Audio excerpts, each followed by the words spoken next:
What's up, everyone? So, I'm in a lot of different forums on a lot of different platforms and private groups. And now, not very often, but every once in a while, someone will ask a question. And the question is copper a good investment because it's so cheap? And should I stack it?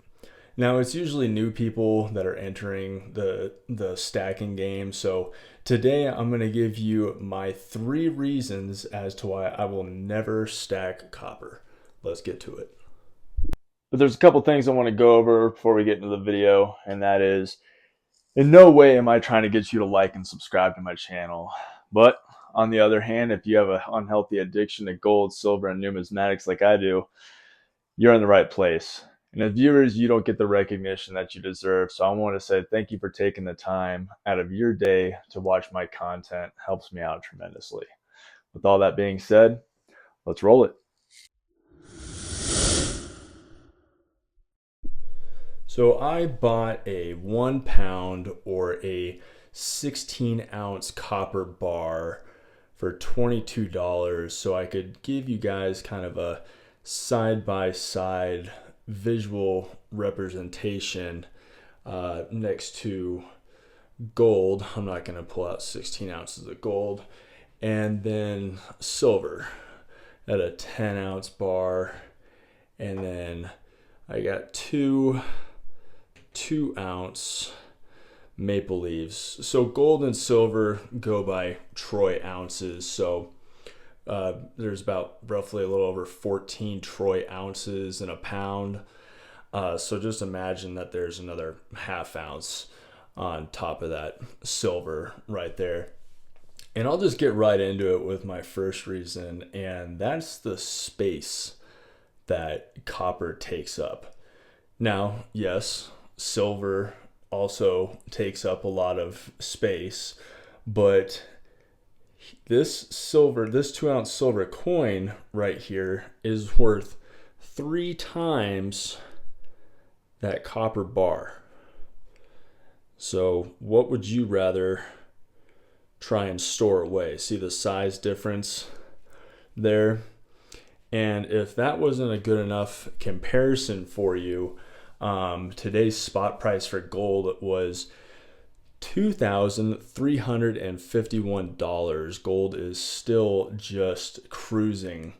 So that means if you wanted to have an equal price of copper to gold in your stack, you would have to have 107 ounces of these copper bars to equal just this one gold buffalo right here, this one gold ounce.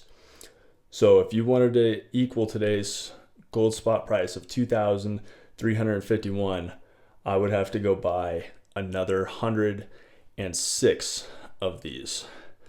So if that's not enough of a big turnoff right there, I don't know what to tell you. And stacking copper just isn't practical. But if you're looking to buy, like, they have collectible pieces. People will melt down silver and they'll pour their own collectible pieces. And people do that with copper too. And I think that that's, a different story. My boy Pajama Stacking, he came out with a video where he shows one of his subscribers. I guess he melts down a lot of copper and does his own stuff. And he showed off this awesome like Day of the Dead skull and this killer toner bar. So I'll tag him in the description if you want to go look at his video. So to me, that's completely different. Getting like a little figurine, little, cool Star Wars, Millennium Falcon, copper piece, Day of the Dead skull. If you're buying just one bar just like this and it's got a sweet tone on it, that's different than stacking hundreds and hundreds of ounces of copper, thinking that you're going to walk away doing something positive. I don't know, walking away with a profit. I just don't know where you would put all that. And my second and third reason, they kind of tie together, but the second is that copper's price is just flat.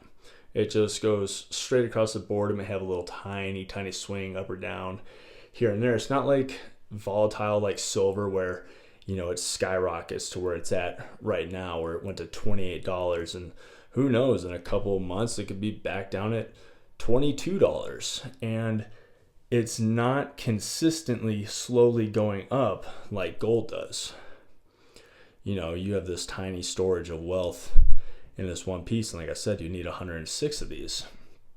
So you would need for copper to almost double in price to even make a very small profit, which leads me to my third reason. You know, let's say copper does double. I think I did check spot price of copper. I think copper was 4 something, and it hits 8 all of a sudden one day, and you have 2,000 ounces of copper that you have just been waiting to sell. It's your moment. You're ready to go. Who's gonna buy it? You know, Joe Schmo next door is not gonna buy it. Selling it on eBay, yeah, some people may buy a bar here and there, but no one's gonna buy the whole 2,000 ounces. It's not like you can just load all this stuff into the back of your truck and, you know, take it to your local coin shop. So, and even if they were buying, I guarantee they would not give you anywhere near what you wanted or anywhere near spot. It's a total loss for them. So you could always take it to a scrapyard. I mean, I bet a scrapyard might give more for you in cash for your copper there than a LCS would. You know, I have 4 local coin shops by me, and only one of those buys and sells like little copper rounds, and the others want absolutely just nothing to do with it, like at all.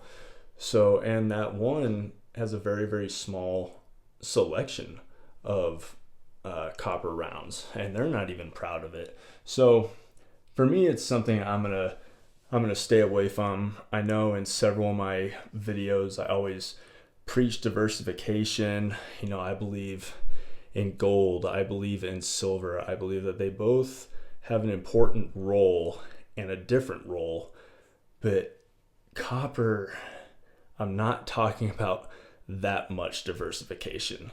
So all in all, to wrap this video up, you know, collectibles is one thing, that's okay. Stacking, to me, I will never ever do it, and that's my story, and I'm sticking to it, and you can't convince me otherwise.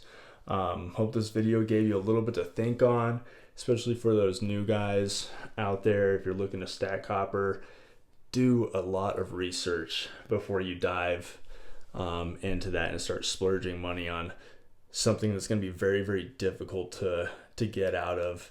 You need to have an exit plan for everything you buy. Even with gold, even with silver, you have to have an exit plan. So I hope you guys got something out of this. I'll see you in the next video.